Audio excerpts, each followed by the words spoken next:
Welcome to the Behaviour Speak podcast. Now, here's your host, Ben Ryman. All right, welcome to the Behaviour Speak podcast. Very excited today to have Hilary McClinton in here with us. Hilary was my supervisor in a number of different contexts, so it's going to be fun today to talk about supervision with Hilary.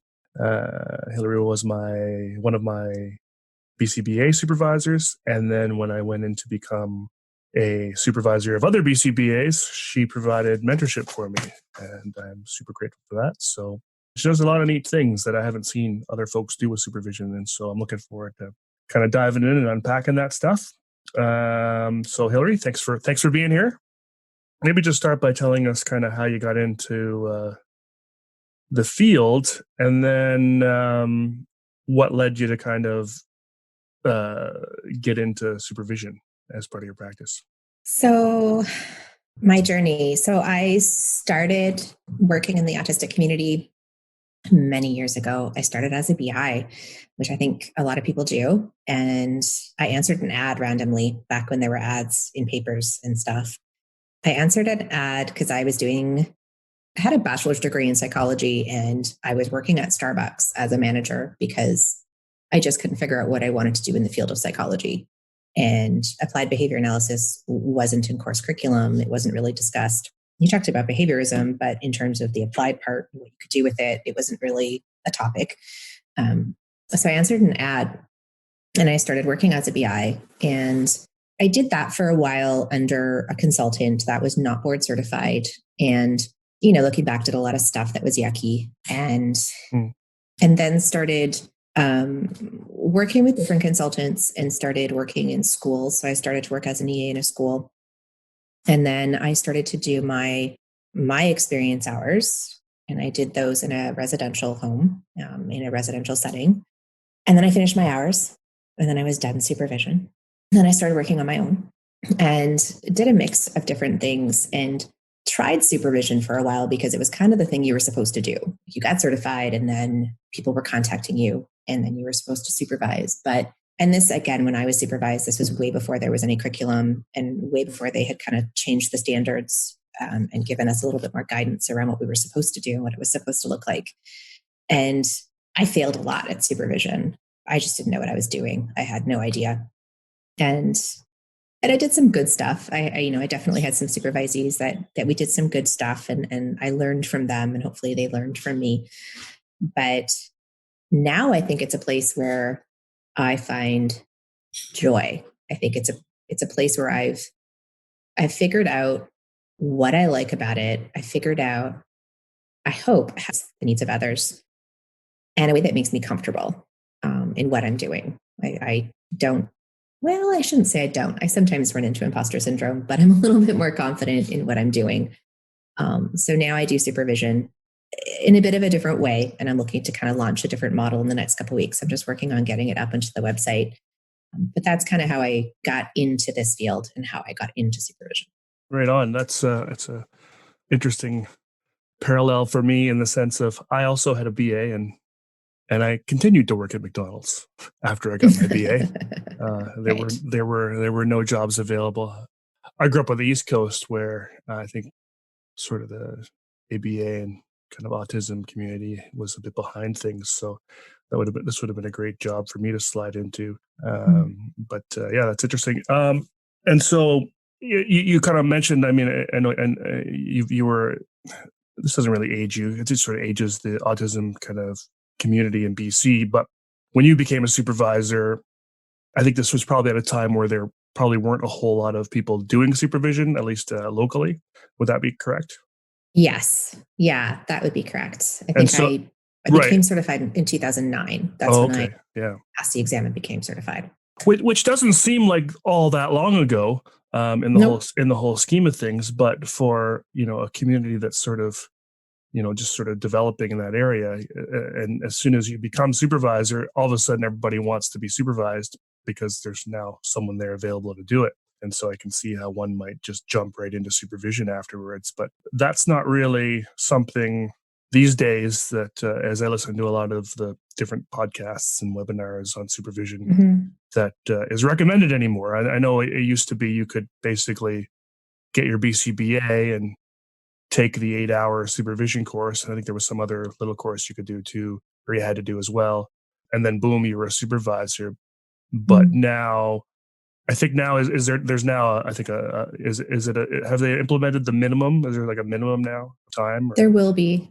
I believe it's either next year, 2022. Mm, They are going to put in a minimum that you have to be certified for a minimum before you can. Around the time that I became certified, I mean, it was difficult for me to find another supervisor. I had one.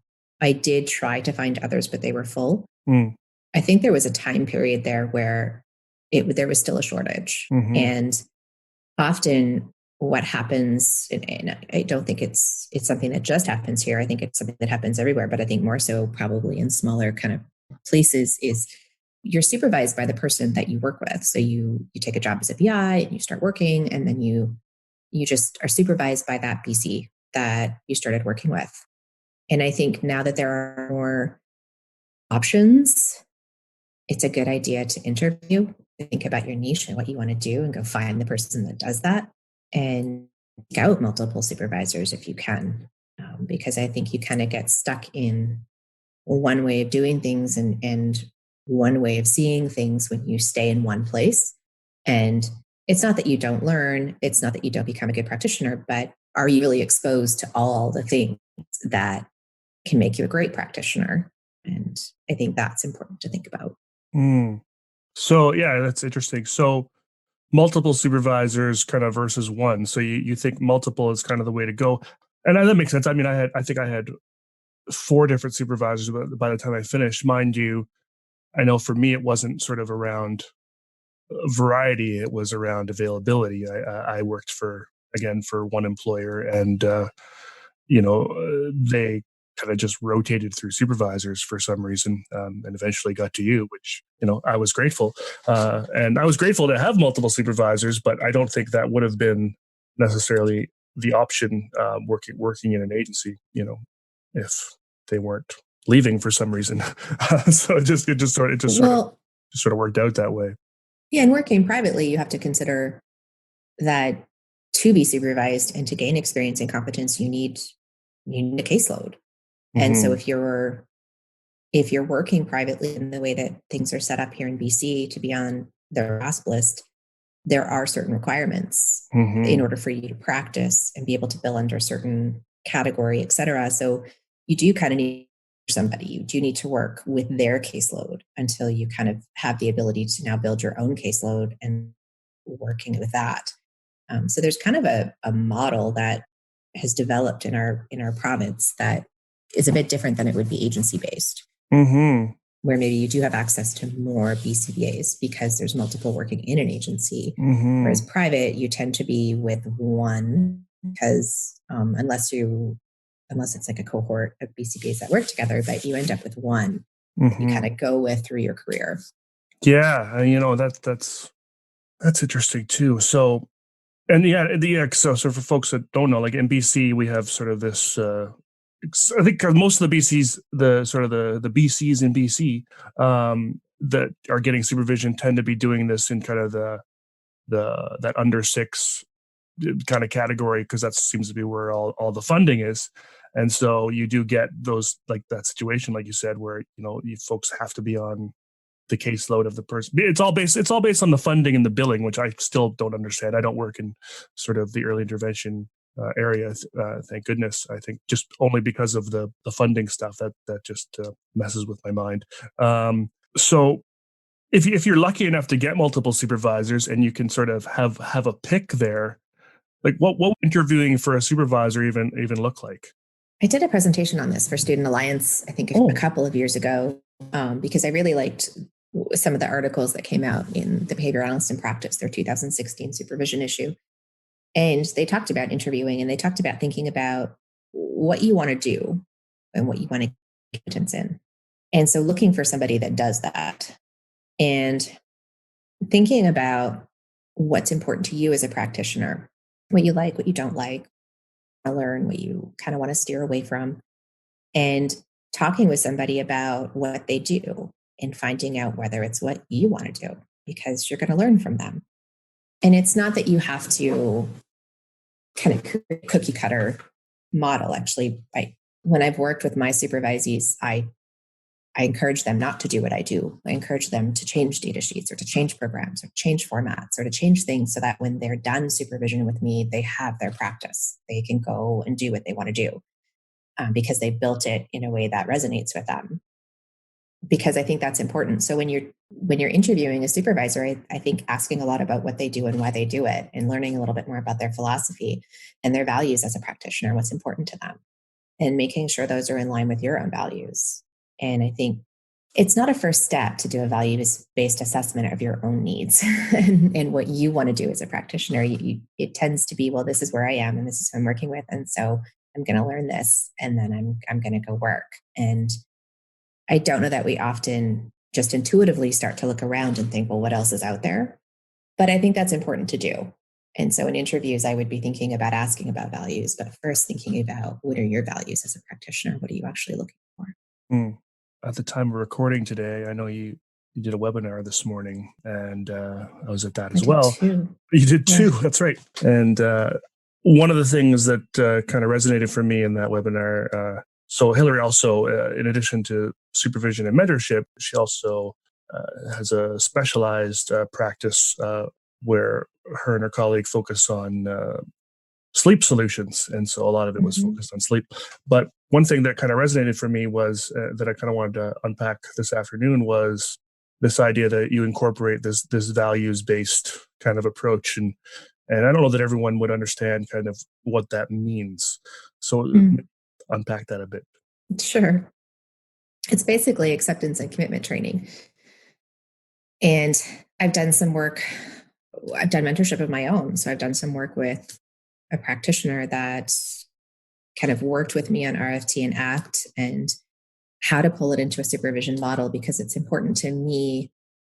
It kind of goes back to my supervision journey and recognizing and being able to look back now at some of the things that I didn't like and some of the things that I want to fix and do differently, and recognizing that some of that comes down to really identifying what I want to be as a practitioner and what I want to do for others and what's important to me. And ACT is based on the notion that you act in line with your values, that you identify what's important to you and you live a life that takes you toward those values rather than away from those values.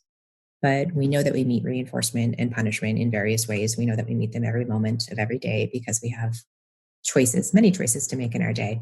And we have many competing reinforcement contingencies in our day. And those that we choose that meet reinforcement, we tend to do again. And then we develop sometimes this experiential avoidance of all these other things that we want to avoid. And when we start to avoid actions, things, events that really would take us towards our values, we run into problems. And I think in our field, because there are a lot of opinions and there are a lot of different ways of doing things, it's important to take a moment to reflect on what's really important to you. And is the person that I'm working with doing that? And maybe they're not, and that's okay. And that means that you can pivot and you could go in a different direction and find somebody who will. And I think that's really important, to not get stuck where I have to do it this way or I have to do it with this person. I can look around and see if there's a better fit, because maybe I don't want to practice with this population, or maybe I don't want to practice in this area. Maybe there are other things that I want to do. And I know that I'm not going to grow here. I know I'm going to learn what I need to learn to get me to a point, but I'm not going to grow. And so now I need to go find someone else. It's like when I talk with families about consultation, and I talk with them really clearly about what I do well and what other people do better than me. And I tell them very clearly, when we get to the stuff that other people do better than me, I'm going to send you to those people because I can't be all for you. I can't be everything. There are things that other people are going to do much better. They have the training and expertise that I don't. And, I may not be your consultant for the next 10 years. I may be your consultant for the next few years to get you through this period that I'm good at and I can help you with. But then you may have to move on to somebody else. And I think that's something to consider in supervision as well, as you may outgrow, you may change, you may shift in what you want to do. And so you may pivot a little bit more because our values change as we experience life. And your values may change in 5 years. And so you may need to pivot to a different area, and that's okay to do as well. When you look at a values-based assessment, you're really taking a look at those things that are important to you, whether it be integrity, whether it be making a meaningful difference in somebody's life. Maybe that's a value. Maybe it's a value to stick to research. That could be a value. So partly I pull that into my supervision model and work with supervisees on how to find their niche, how to find their values, and how to act in line with those values. And it's a process. It's one I'm still learning too, but it's nice to be able to learn it with other people along the way. That's neat. I like the idea of incorporating ACT just in general into supervision. I've been kind of reading a little more on that, and that's certainly a realm I'd like to visit more. And the values piece just seems like a no-brainer, but it's new for a lot of us. I know ACT has been around for decades in sort of the counseling psychology field, even though it's a behavior analytic sort of model initially. So maybe we can jump into, if you don't mind, sort of sharing a bit what your supervision model that you're developing looks like. So what I liked about my mentorship, so I went through a process of mentorship, and through that process of mentorship, I feel like it was therapy. For me, it wasn't. It was not, but it felt like it, because I think I came to a lot of realizations, and I came to a lot of moments where I was like, I get it now. So we went through a process of mindful action map planning, which is going through the processes of ACT, recognizing present moment, recognizing self as context versus content, focusing on the here and now and accepting, noticing those things that are happening, and then setting out some actions that are in line with values. It helped me to kind of think of different projects and different things that I wanted to look at. So, for example, I went to a yoga retreat last month, I think, and this is one of the exercises we did. So we did a values exercise. And so they gave us these little cards that had core values on them. And how many were there? I want to say 49 or 60, something like that. So you lay them all out and you look at them all. And then they tell you take away 10. All right. So you take away 10. You already knew which 10 you were going to do. And they tell you, okay, take away another 10. It's like, ugh. All right. So then you take away another 10. And, then you take away 8 and then 5. And it gets harder and harder, because now you're really having to look at, why is this important to me? Why is this word still here? And then you get down to 5.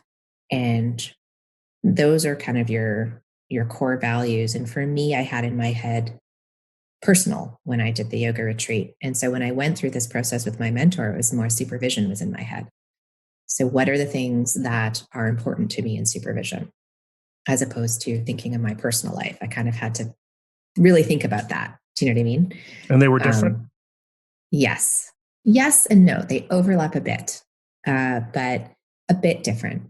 For me, when I look at supervision and what's important to me, it's important for me to teach analysis, not a toolbox. It's important for me to focus on ethics, and not in a way that's code-driven, meaning you have to follow this to the T, but in a way that is thoughtful, in a way that is integrating your own values into these guidelines that you're given. Building competence was important to me, not just going through a task list. So teaching competence and making sure that that's part of what we do, that there's application and there's confidence. Teaching balance is one of my values. So trying to model, but also actively teaching balance and how to maintain that work-life balance, finding joy in what you do, but at the same time, balancing out your work personal, and doing that from the beginning, not when you get burnt out. And then working on pivotal skills. So making sure that all of that extra stuff that's not tackled in academia or tackled in your task list is also included. Organization, having difficult conversations, using a planner, and kind of working through all of that with somebody. And I think as I went through the process, I realized that where my passion lies with supervision is not necessarily experience hours, that it is helping somebody at that point that they are going to start a practice and maybe don't have a service agreement or don't know yet how to have an intake process, don't yet know how to build their spiel on what they do, because maybe they haven't done that values-based assessment, or they aren't quite sure how to talk about it to a parent, and working somebody through all of that to help them build their practice. So for me, the model that I'm designing is less about, let me take you through the task list, and it's a little bit more about, let me help you apply all of that to build your practice. And maybe this happens after your experience hours. Maybe you come see me when you're finished your experience hours, or maybe you find me in the tail end of your experience hours. And it's kind of those last few hundred that you work on really fine-tuning everything and gaining some competence in certain areas. That's what I'm hoping to build and create and be a resource for. If you're collecting BACB, continuing education credits for this podcast, you'll need to know the 3 secret words. The first secret word is competence. And I mean, that sounds super cool. I like the idea of, having, some different supervisors and then kind of coming to you at the end to kind of tie it all together. Is there a demand for that? So like for that, I don't know if that's the right question, because I don't know if even people know what they want when it comes to kind of supervision. Right. Yeah. But I wonder if some people are just like, okay, I've graduated school. I got to get the 1,500 hours in so I can go off and, Right. be solo. And then hopefully during that 1,500 hours, they have, 1 or 2, at least good supervisors that sort of guide them to the point where they realize that's not how it works. It's not get your hours and suddenly be solo and perfect. What made you want to, it sounds like a great model. What made you think that this kind of model would be something that would be, attractive to folks? Yeah. A few different things. I think I've actually come across quite a few people, whether it be here or kind of internationally, that have asked questions or have had conversations with me where at the end they've kind of taken away something similar. Like, oh, you're right. I could kind of pivot this way and I should maybe try to find this. And I realized that the conversations we were having and sort of where I was guiding them, I could actually make something out of that. And I don't think this is a model for everybody. I don't think this is one that's going to fall into people's laps. I think it's one that people are going to have to seek out. They're going to have to be looking for it. And in that place where they want that fine tuning and they want to hone in on the areas that they need help with, it isn't going to be for everybody. And I think that goes for most supervision, right? Like, would I make it out of one supervisor? Somebody else may not, right? It does need to be individual. It does need to meet your individual needs. So I think it's going to be something that, if people want it, they'll find it, if that makes sense. There's definitely going to have to be some exposure and definitely, through my Instagram, et cetera, some marketing, even though that makes some people cringe when they hear that word, but we are allowed to market. For sure.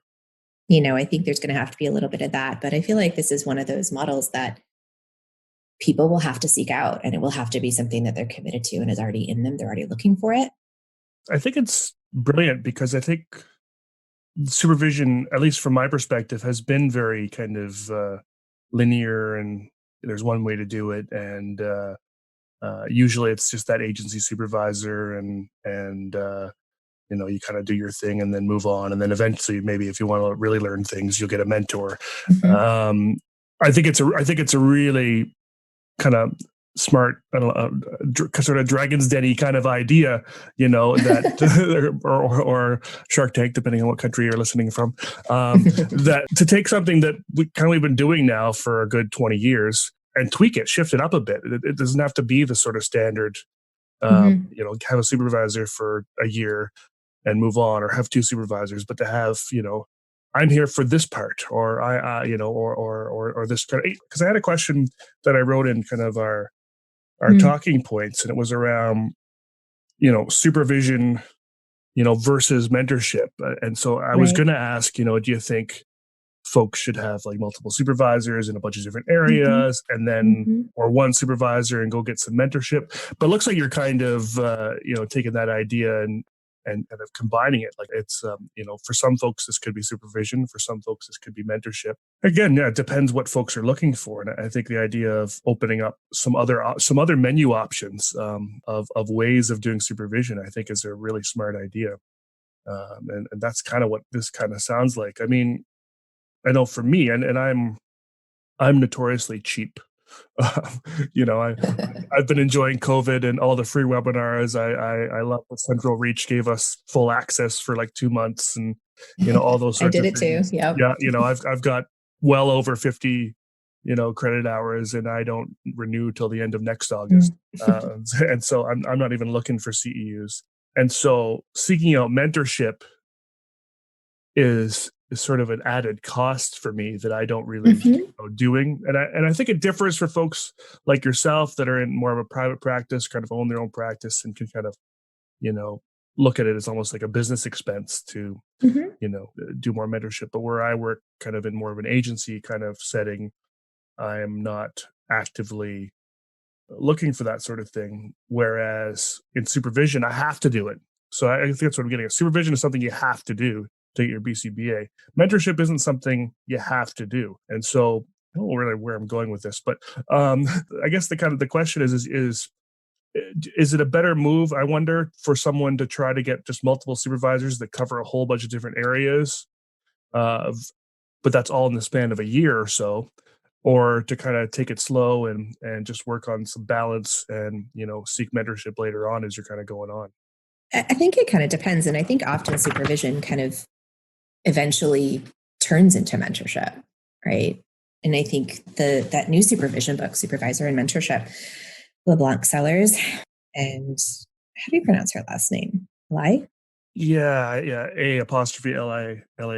Yeah, right. Yeah, Shala is her name. That's what they called her in the podcast. I was listening to the podcast that they did on the book, and I think they differentiated between, supervision and mentorship, and I think one can turn into the other. I think when you seek out mentorship, you recognize that you're an ongoing learner and that it's an investment in what you do. And for me, when I sought out mentorship, it was recognizing that there was a piece that I needed help with and that I needed some guidance on. And I knew that it was going to make me a better supervisor. And so I felt like it was an investment in me, but also in those that I'm going to supervise down the road. And when you think of you supervising somebody, you think of how many they supervise and then how many they supervise, et cetera. And you realize the magnitude of the job and that it's really not just the task list. It goes so beyond that. And you have a further reach than you think when you start supervising, because you have to look down the road to how many generations you're actually supervising. And that may sound grandiose and that may sound kind of far-fetched, but it's reality when you look at how quickly our field is growing and how many certificates there are now than there used to be.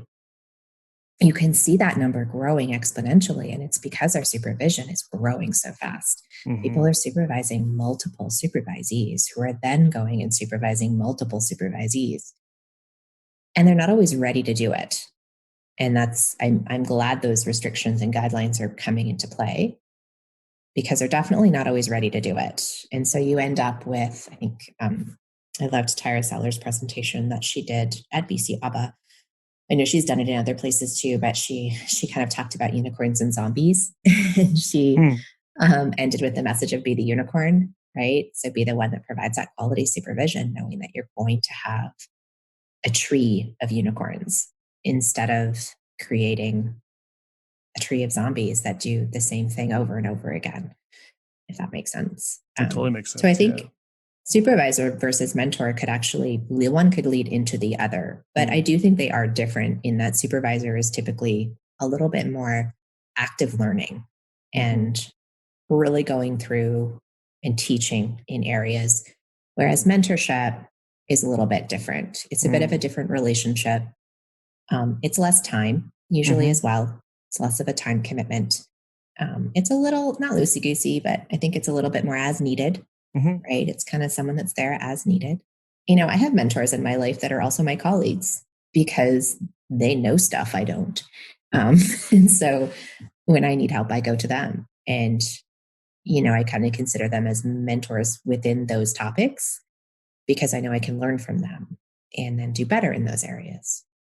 Yeah, I mean, I guess that's a good point too. I mean, I like to think of, I guess with mentorship, it's something you're actively seeking out in the sense that it's not something you need, but it's something you want. Well, I mean, it may be something you need too, but it's something you're motivated to kind of do. You can keep practicing and never have any mentorship, and you could have a long lasting career. I don't know how quality it'll be, but if you're looking to sort of grow and improve, then you can go seek out mentorship. Whereas with supervision, I got to do it. I don't have a choice, and so I think maybe that's a piece too. With supervision, I mean, actually, you kind of found me. I know, and I appreciated this. So I had sort of put it out there that I was going to start supervising, or that I got my first supervisee. And you did, yeah. You started posting on a whole bunch of Facebook groups asking all these questions. I did, yeah. And being a former supervisor of mine and now mentor, I really appreciated that you believed that relationship was still there, and kind of reached out to me and said, "Hey, what you doing? What's going on there? Because I know you haven't had any experience supervising, and I know you haven't had any training supervising, besides obviously the course you took or whatever. Maybe you want a little help here." And I never even considered sort of mentorship and supervision as being a thing. I'm so grateful that we went through the process, but it was pretty awesome. And so I wonder, it seems to be something that's sort of lacking from BCBA supervision is how to supervise. I think there's some training in terms of, how to work with, say, behavior interventionists or RBTs, depending what you call them, where you are, and there's going to be some there. But as far as how to supervise other BCBAs, that wasn't part of any of the supervision that I had. Is that something you think should be part of supervision? Like, should folks know how to supervise when they become a BCBA and have those skills already? Or yeah, that's a good question in terms of the timing of it. I mean, I think I do just want to add as well that I think the only reason why I was able to say what I did to you and kind of approach you in the way I did is because you are so receptive. And right. I think you are just a lifelong learner. Right. And in being that, you're very open to new things and to people asking questions and questioning and kind of wondering. And you're very open to all of that and very curious. So it could have been with anybody else that fell flat, but I appreciate that you took it for what it was, which was an offer of, what you doing? And giving you the support that you needed. Yeah, no, it was awesome. It's the timing of it. I don't know. Cause I mean, I think the interesting thing about our field and kind of the journey to certification is there is no set starting point. Some people start as a BI. They apply for a master's program and they started as a BI, not knowing what the role is, not really having worked in that area of the field before. And so a lot of their supervision hours are spent learning how to be a BI, then learning how to train other BIs, how to work with parents, learning how to design program. They do all of that in their supervision hours. And others start at a different point. I had been a BI for a long time by the time I got to my master's degree. And so I wasn't really learning that piece. I was learning other things. And so I think it depends on where you're at when you enter into your formal experience hours and how that's used. I think depending on where somebody is at, that starting to talk about and conceptualize what supervision could look like in other conversations is important. And it's important, I think, and that's where I kind of starting supervision, identifying those goals within supervision. So, tell me what you want to do in a year, in 3 years, in 5 years. Do you want to supervise people eventually? And the answer might be, no, I don't. That's nowhere on my radar. Or it might be, yes, I do. In which case that goal should kind of be at the back of your mind and be somewhere in your goals and your tracking. to know that, okay, so you're designing this system to train a BI. So now, remember, you want to be a supervisor one day. So think about your own goals and how might you frame them for a supervisee. Or I think you remember this too. I like to encourage supervisees to develop their own tools. Mm-hmm. So if we're thinking about how are we going to track this goal of yours, or how are we going to do that? It's not me handing them a data sheet and saying, well, here, enter in your goal and then take your data. Let's design your goal. What does it look like? Talk about what that looks like and designing it so that it can be yours later.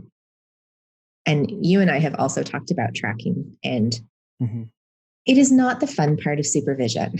No. And it's the hard part of supervision. And it's the part that I've let go. I've realized, have to kind of catch myself and come back to, because it's hard. There's a lot of moving parts to supervision, and to get it all down somewhere, documented, and to track it, it can be tough to stay on track and to do that consistently. But I feel like if the supervisee is designing their own system, that there's a little bit more ownership there and maybe more likely to adhere to it because it resonates a little bit more. Yeah, I mean, I think it's different depending on the context you're in. I mean, I hear like on some of these supervision groups, how some folks just don't even have the time of day to do supervision, or they work for agencies that don't pay them to be a supervisor, or you have to do that as well as have this massive caseload or whatever. Right. And so that can become a real challenge. But I think you make a good point of sort of, and I think it goes back to your values approach, but also looking at the goals and kind of looking at what their future goals are and having those conversations. Because I know for me, and I know, well, you were my last supervisor. I mean, it was a bit different because, I won't get too much into sort of my supervision setup, but, suffice to say, you didn't have a lot of hours to do with me.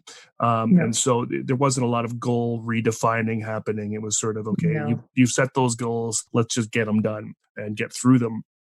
But so when I came out of it, I worked for a bit, and I had no desire to be a supervisor at the time, and it wasn't an option. And then I took a break. I took like a 5-year break almost from sort of being a BCBA in some ways. And then jumped into supervision. And again, I think that was probably another red flag for you to reach out to Ben. But point being for me is I was just like, okay, I just have to take that 8-hour course. I just got to take that 8-hour course, and then I can be a supervisor and I'm ready to go. And I think there's probably a lot of folks that, don't think about supervision until it's time to be a supervisor. And then they think, okay, I just got to go take this 8-hour course. So I think it's really important that folks do what you're saying, and just give folks a bit of a spiel on kind of, what's involved in supervision and what you got to do there. Because I really think this sort of 8-hour course as a minimum is way too low of a standard, personally. And I think it should be upped a lot more. Like, I think this mentorship that you and I did,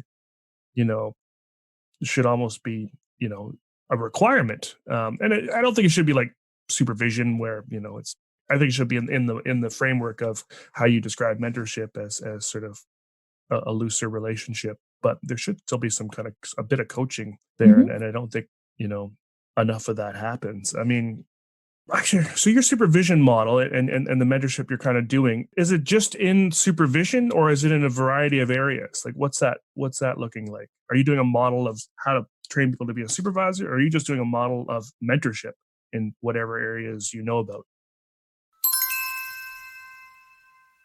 The second secret word is mentorship. Yeah, at this point, I'm doing supervision and mentorship. So I'm doing a bit of mix. So I have some people I work with that is mentorship, and others that I work with where it's supervision. And I think what it entails is a lot more than I know that I thought it did when I started. And I feel like we're getting better at defining it. And I think, again, some of the books that have come out, Kazemi's book, LeBlanc's book, I think gives us more of a guideline and kind of a fuller picture of what this actually includes. It's hard for me to think of supervising, to be honest, more than 1 or 2 people at a time, because kind of the relationship that you're building and the time you're putting into building that relationship and getting to know that person and really building a strong collaborative relationship and really looking at values and where they are for both of you and making sure those line up.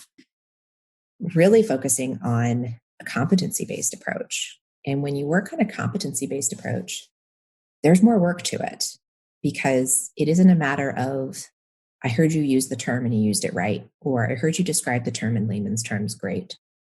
It's, I need to now see you apply this thing. I need to see you design programs around it. I need to see that you can do it in different contexts, that you can do it, program it in different ways, etc. And that takes time. And I think the challenge with the way that the system's currently set up, for the most part, is that there really is an expectation that I'm going to do my hours and then I'm going to sit for the exam and then I'm done.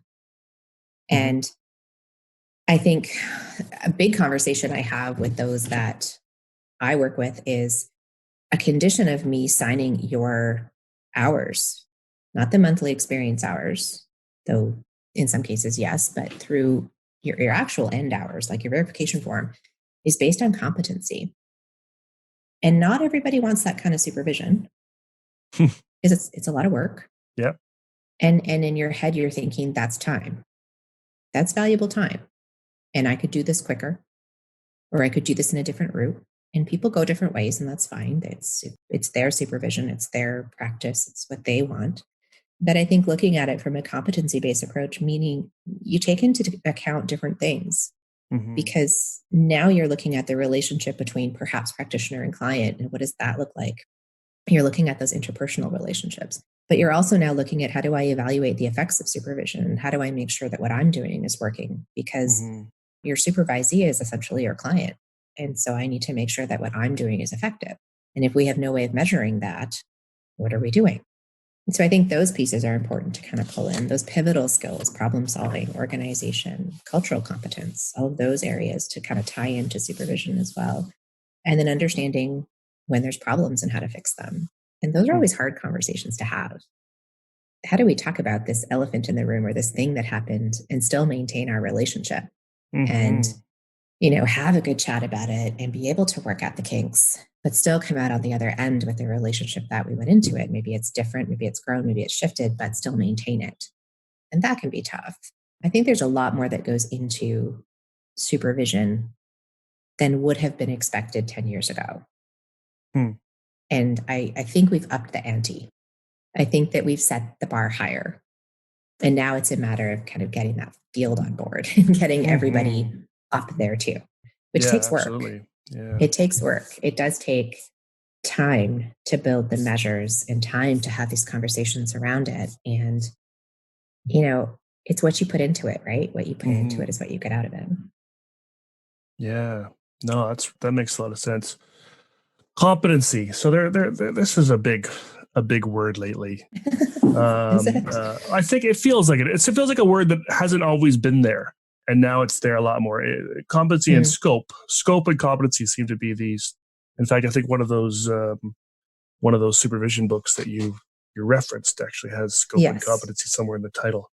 And I hear people refer to this. And so what's your competence in, say, ACT or or verbal behavior or whatever the area is. And then I hear people talk about scope. And then so some people will say, I need more mentorship so that I can become, more competent in this area.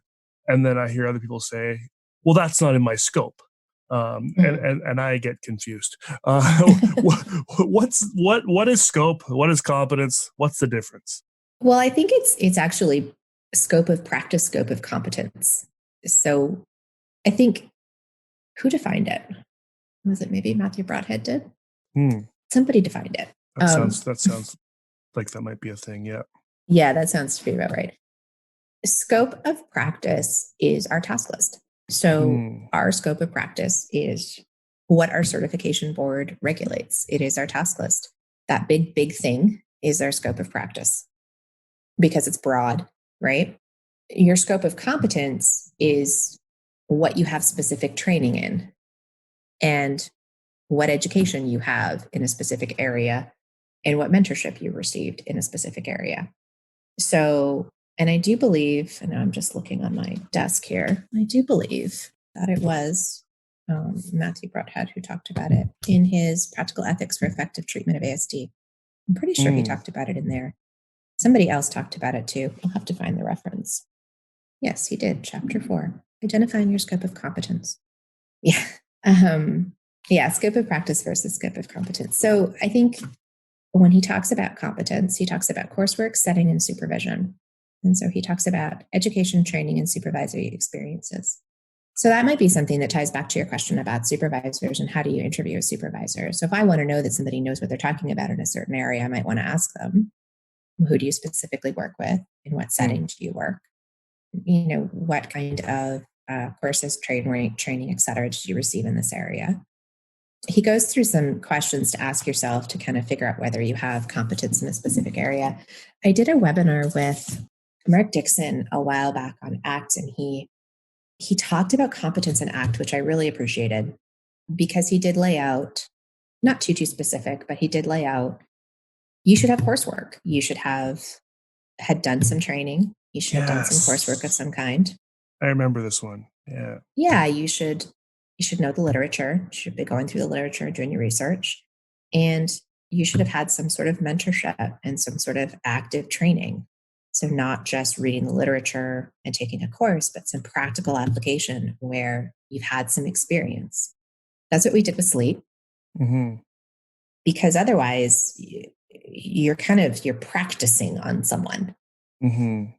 And you don't really want to practice on an autistic child. And you don't really want to practice on a new supervisee that's then going to go train other supervisees. Mm-hmm.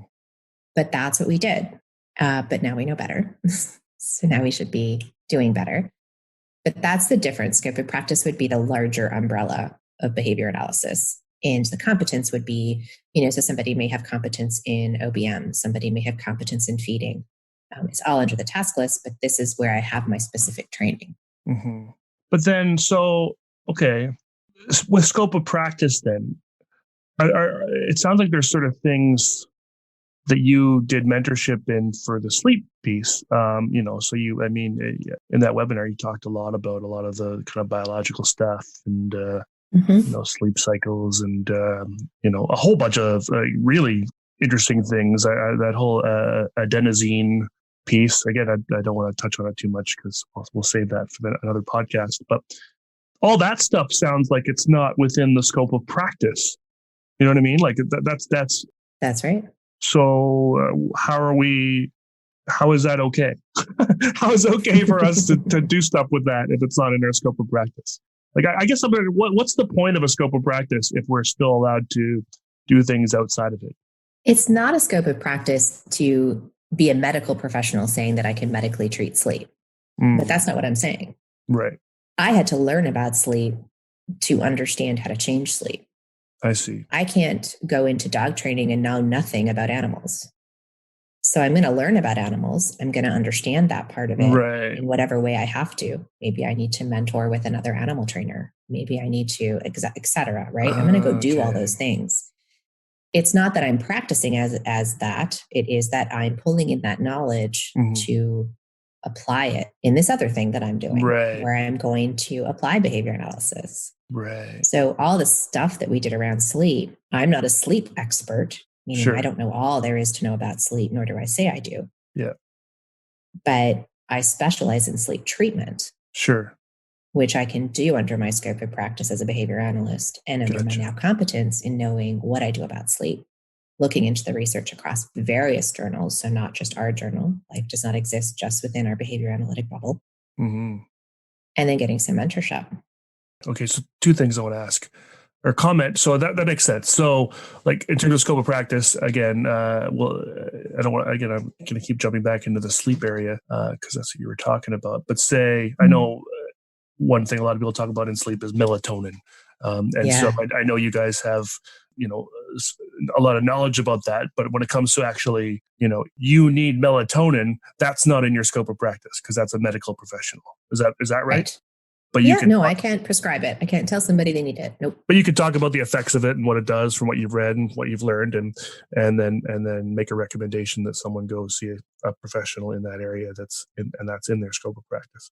Yeah, okay, that I think that makes sense to me now. You talked about you just touched on something else that I've been hearing a lot. Actually, I heard in your webinar again this morning, and I heard when I was listening to. I think it was on the Behaviour Observations podcast on trauma with Camille Kolu. It's an amazing podcast, by the way, if you haven't heard it. It was really good. Yeah, I heard it. And she does what you also did, as you talked about some journals and sort of other fields and other kind of specialties that weren't behavior analytic. Are there journals or research that folks that you access in terms of supervision, or other sorts of, just maybe not journals, but other kind of resources beyond, those 3 supervision books that are out there that are specifically related to our field? Like, do you look at other stuff just related to general leadership and supervision, or? Yeah, I've accessed some leadership stuff. Bringing Out the Best in People was one, of course, by Aubrey Daniels. I've done some reading online and looked at different articles around motivation and conflict resolution, and kind of dived into different topics because it's a large area. And I think that's the challenge with supervision too, is to try to teach some pivotal skills, et cetera. There's just a lot to dive into. Mm-hmm. And you can go down the rabbit hole pretty quickly. Sure.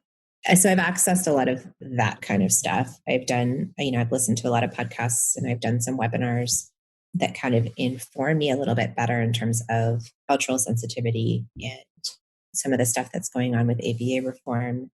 And just kind of having all of that knowledge that I apply to my own practice, but that I can also pull into conversations to kind of guide supervisees with. These are some things you need to consider moving into this field and kind of moving into this practice.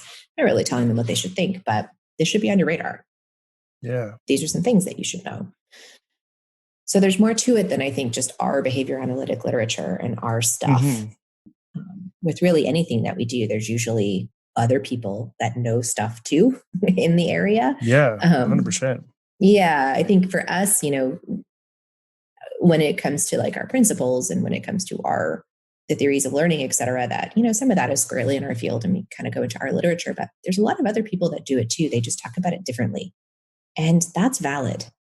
That goes back to Pat Fryman and some of Greg Hanley's talks on, we've really missed the boat in some areas because we were so stuck on our field and behavior analysis and talking the terms and, sounding like that. And really there's a lot of people that are doing stuff that you could say is in our field and is really applied behavior analysis. It just, they're doing it differently and better and in ways that is more palatable, but they're doing it. Yep.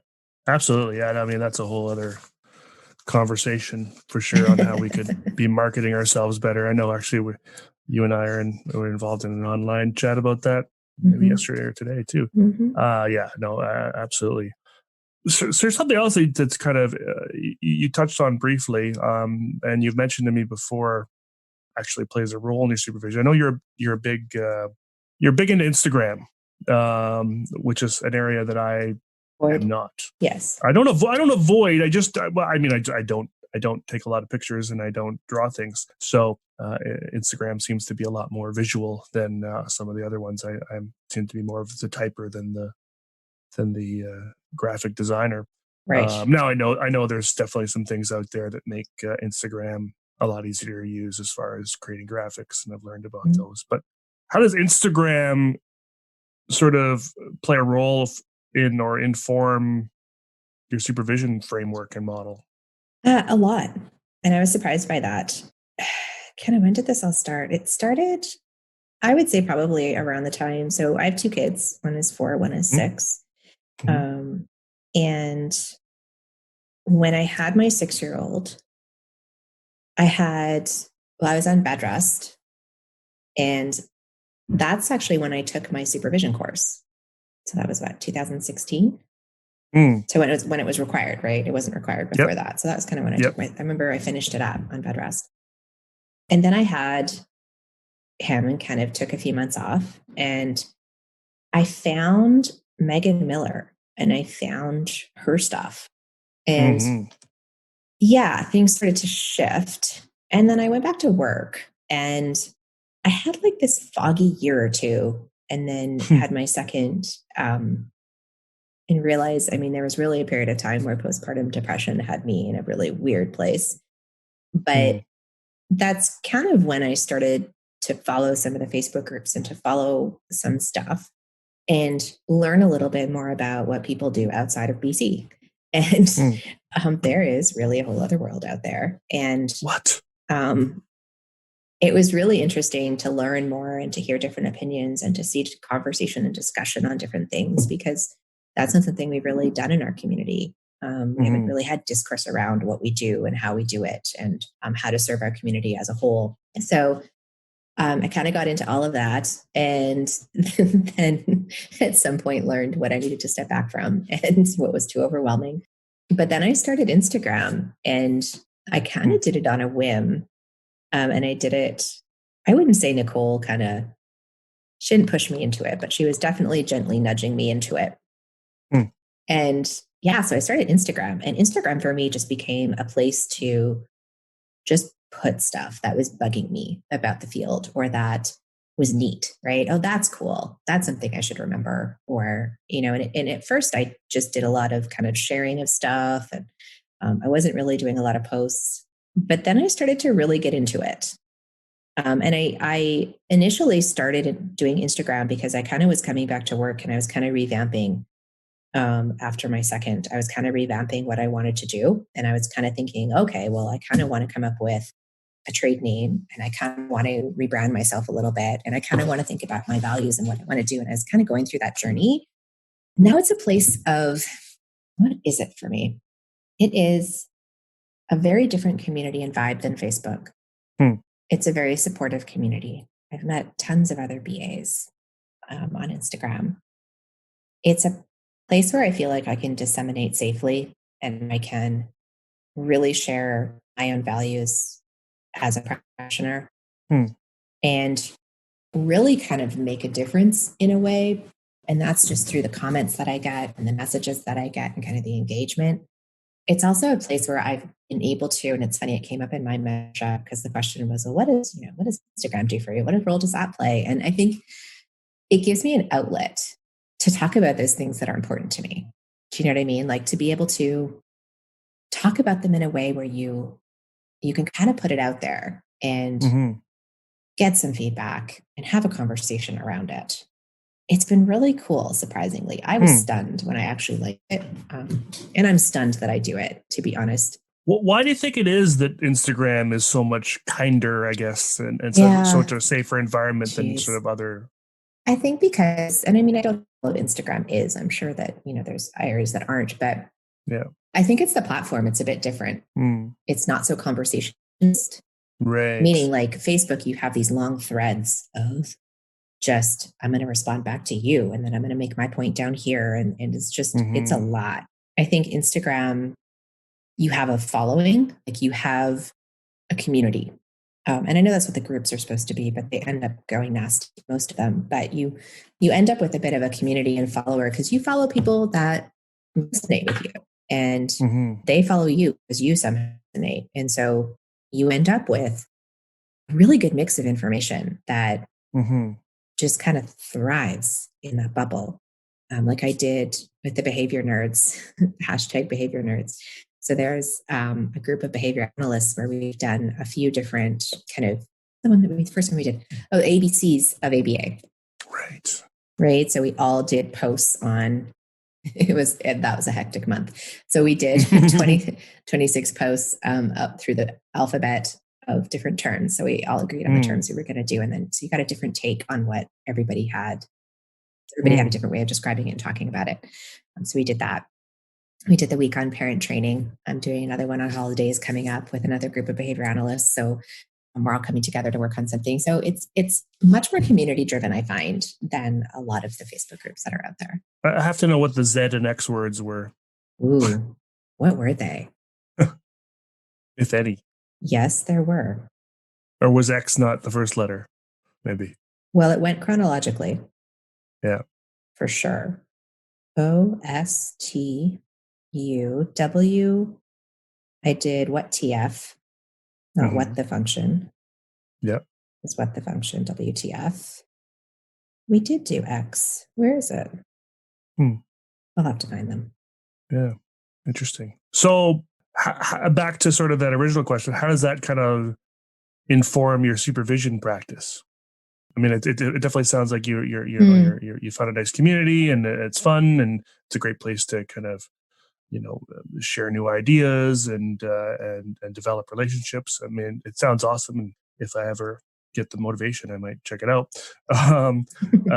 But I know you've said to me before that Instagram kind of does play a role in your practice. Yeah. And the third secret word is joy. I think a lot of what Instagram did was help me find my values as a supervisor and what was important to me, and knowing that dissemination was important, and Right. toolbox thinking was important. That critical piece was important. It kind of helped me figure out what I like to talk about and where my passion was, which then helps you figure out what you want to do with that. So figuring out my values kind of helped me figure out that I do like Instagram for various reasons, and I can kind of meet my values by engaging in Instagram and the community there. But it also helps me design a supervision program because it helps me figure out those areas that I want to teach and talk about in supervision. So I've done posts on cultural sensitivity. I've done posts on, or I will be doing a post on person first versus identity first language.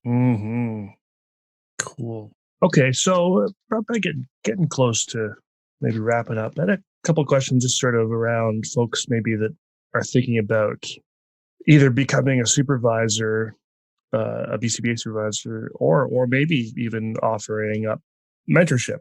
So what sort of advice do you give to someone who's, maybe like myself, who was keen to now get into supervision and really all they've done is taken that course? What would I say? I would say read the 2016 Behavior Analysis. No, Behavior Analysis. Man, I have done a lot of talking today. Yeah, no, the Behavior Analysis and Practice 2016 issue. Yeah. Yes, of supervision. Yeah. Go through those articles because they give you perspective from both supervisee and supervisor, and will probably have you thinking about some things and whether you're ready to be a supervisor. Look at time commitment and make sure you have it. Because it sometimes will go beyond just the bare minimum of percentage that you're required to do. There's a lot of, back work of, finding articles or finding resources or thinking of prepping for, a meeting. There's kind of indirect time that goes into supervision that you kind of have to account for. So making sure you have the time to put it in, right? And making sure you have opportunities to give to your supervisee, right? Like, can I actually give them areas and tasks and opportunities to build competence? Or do I maybe not have those opportunities for them? There was a time when I declined a couple of requests for supervision because I didn't have any room on my teams, and I didn't really have enough teams for them to practice. And that can sometimes be a barrier to finding supervision in BC is caseload, right, and practice. Yeah. And that's partly why I've shifted my model a little bit, is to take into account that, with this type of model, I don't have to have a caseload because I'm consulting to them and their caseload. So I don't necessarily have to have my own caseload for them to work on.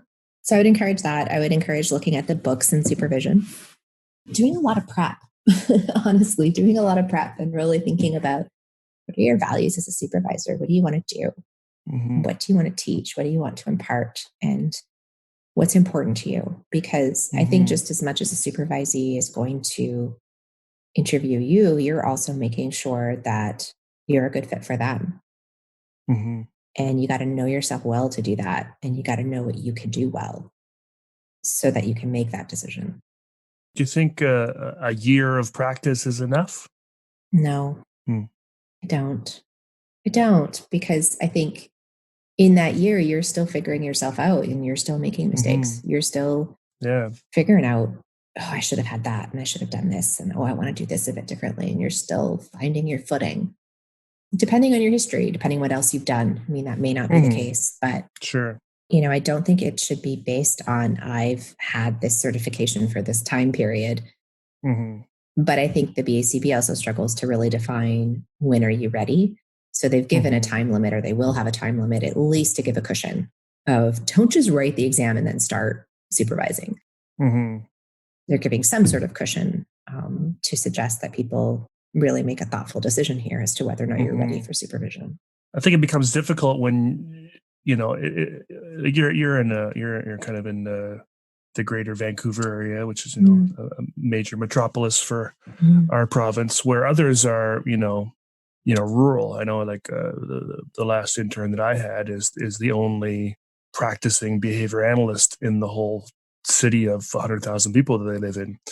And so, as soon as they became certified, I imagine the demands just started rolling in for supervision. And so it could be challenging to say no and set that boundary and say, sorry, you're going to have to get supervision in a different city because, I'm not ready to give you that. I agree. Like, I think there probably is a bit of pressure. And there's probably pressure too when you think of agencies of, you need supervision and you're working here and I want to just keep working here. So I need to provide you with supervision, but maybe I'm full. Maybe I don't have the time, but I want you to stay. Yeah. So I'm going to say yes. And, does that really mean there's going to be quality supervision? Probably not. And geographically, there's nobody else. It's also sitting in that discomfort and recognizing that I want to do the right thing, but is the right thing really entering into a supervisory relationship where I know I'm not going to be able to do my all and the quality may not quite be there? Is it okay to sit in that discomfort for a little bit and kind of be like, yeah, that's a yucky feeling I'm having right now. And I really don't want to upset this person, but at the same time, it feels yucky to do this other thing. And sometimes make that tough decision that I'm going to have to decline. I'm not going to be move towards you. Move towards your values. And those are hard decisions to make sometimes because it's uncomfortable. Usually the really big ones are kind of uncomfortable. You got to weed through all of that to get to, kind of find the courage to make that decision that may not be the popular one. So I think, and then sort of the second part of the question kind of around mentorship, it seems like just with all the different things, like having the caseload, having the time, having, all those pieces, it seems like if you kind of wanted to get into, supporting others in some way, maybe mentorship might be an easier way to go because you don't have to, like you said, they don't have to be part of your caseload. You can sort of mentor them on their own caseload, or you can, mentor them on a particular area that's related to their caseload. So that mentorship might be more accessible for folks, I wonder. So mentorship's been something I've been, afraid of. I'm not considering being a mentor right now by any means. I certainly don't have the time to put anything more on my plate, but I've often, come in contact with sort of, either requests, not directly, but just, would you be willing to add your name to a pool of people to be mentors in different areas? I've always said no, because I don't know. And maybe this is sort of the imposter syndrome piece kind of coming in for me. I don't know that I would be, skilled enough to be a mentor. And I'm not looking for validation in my question here, but it's more like, how do you know you're ready to be a mentor? Yeah. Well, I think it's how you define mentorship too. Whether you kind of have the skill set. I used to think of mentorship as, you kind of got to be old and you kind of got to be, like absolutely. Right. Like really, like when I'm 80, I will be a mentor. Yeah, that kind of thing. Think of mentorship a little bit more as guidance. So it's not necessarily supervision, meaning it's not active learning. It's not direct teaching. It's not direct accountability. It's not overseeing something. Mentorship is a little bit more about guiding and counseling and providing advice. So it's a different responsibility and it's a different relationship and it's a different skill set because you're not taking on the onus of teaching, supervising, and making sure that case looks how it should, kind of, overseeing it directly. You're really working with the individual, the mentee. You're working more with them and their skills and guiding them. So it's a bit different. It's a different relationship. And I think it is a different skill set. And I think you kind of have to look at what skills are needed there and whether you actually can provide that kind of guidance But I think they are two different roles. I think they are two different responsibilities. Yeah, and I could see sort of maybe being a supervisor first, because then, and I guess I'm using our example, because then you can start developing some relationships with folks, and you may just end up becoming a mentor sort of after the fact, as you sort of did with me, and as many, we see this a lot. I think we see this a lot in academics where, you get your master's degree or PhD or whatever, but your supervisor at your school often becomes a mentor, someone you can kind of go to after and ask questions because you've already built that relationship. Mm-hmm. Yep. I think it would be cool. I mean, I know you got a lot on your plate, but I think it would be cool one day if maybe you put together your own kind of BCBA supervision course, like the 8-hour course. Wouldn't that be cool? It would be just because I don't think, I get the difficulty about sort of that is about sort of analyzing these courses is anyone who takes a course never takes anyone else's course, right? Right. Like I took the FIT course, right? Mostly because it had the most free resources to go with it. And it was a good price. Right. But, other people talk about some other different ones that are quite common, and no one's ever, I don't think there's too many folks out there that have compared them because you only need one. Right. But I would hazard to guess, unless, of course, there's some folks maybe, like Tyra Sellers and others that are still doing supervision, that there isn't a lot of ACT components in these supervision courses, and that sort of values-based approach. I think you could really bring some interesting aspects to a supervision course that and maybe that'll like you said, you're young, so maybe in 10 years, right, you'll come out with something funky.